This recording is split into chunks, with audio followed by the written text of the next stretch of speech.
ہمارے شادی بیاہ پر کافی یہ ماحول ہوتا ہے کہ جب بچی کو رخصت کیا جاتا ہے تو اس کے سر پر قرآن مجید کا سایہ کیا جاتا ہے. لیکن آپ میں سے بھی کافی سارے احباب نے دیکھا بھی ہوگا، ہو سکتا ہے کہ کافی سارے لوگوں نے کیا بھی ہو. یہ کافی سارے لوگوں کے ذہن میں مسئلہ ہوتا ہے، یہ کشمکش بھی ہوتی ہے کہ آیا یہ قرآن مجید کا سایہ کرنا اچھا ہے، درست ہے، بہتر ہے، نہیں ہے؟ کیا اس کا دین اسلام میں کوئی وجود ملتا ہے یا نہیں ملتا؟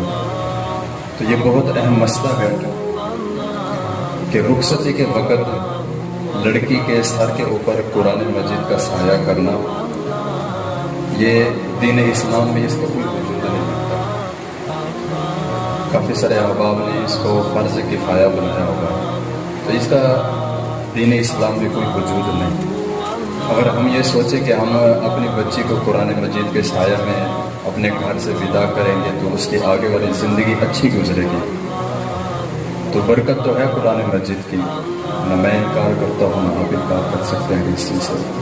لیکن آپ نے کافی دفعہ دیکھا ہوگا کہ جب بچی کو قرآن مجید کے سایہ میں ودا کیا جاتا ہے تو کوئی 100 میں سے 70% لڑکیاں جو ہوتی ہیں وہ آباد ہوتی ہیں، 30% میں لڑائی جھگڑے ہو جاتے ہیں جو قرآن مجید کے سایہ میں رخصت کی جاتی ہے.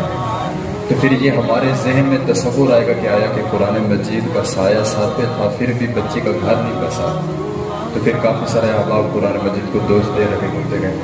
یہ دین اسلام میں اس کا کوئی وجود نہیں.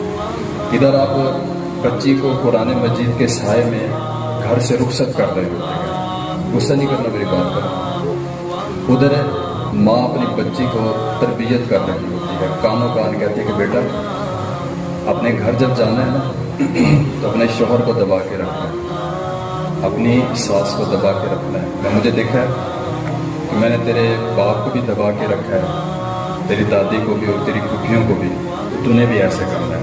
تو کان میں ادھر سے یہ تربیت ہو رہی ہوتی ہے اور ادھر سے قرآن مجید کا سایہ ہے بچی پر.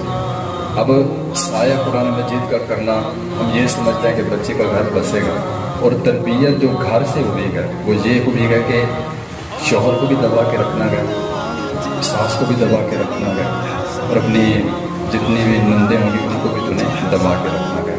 پھر اس کا رزلٹ کیا نکلتا ہے کہ ایک دن بعد جناب گھر میں جوڑو کراٹے شروع ہوتے ہیں، لڑائی جھگڑا، کبھی ادھر سے جناب پار ہو رہے ہوتے ہیں، کبھی ادھر سے ہو رہے ہوتے ہیں. وجہ کیا ہے؟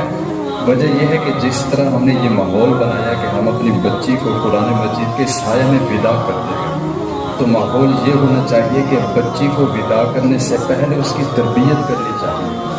اس کو حضور پاک علیہ الصلوۃ والسلام کی سنت مطہرہ کے مطابق تربیت کر اس کو بتائیں کہ ایک بیوی کا اپنے شوہر کے ساتھ تعلق اور رشتہ کس طرح کا ہونا چاہیے. مصطفى مصطفى منبع الصفا سيد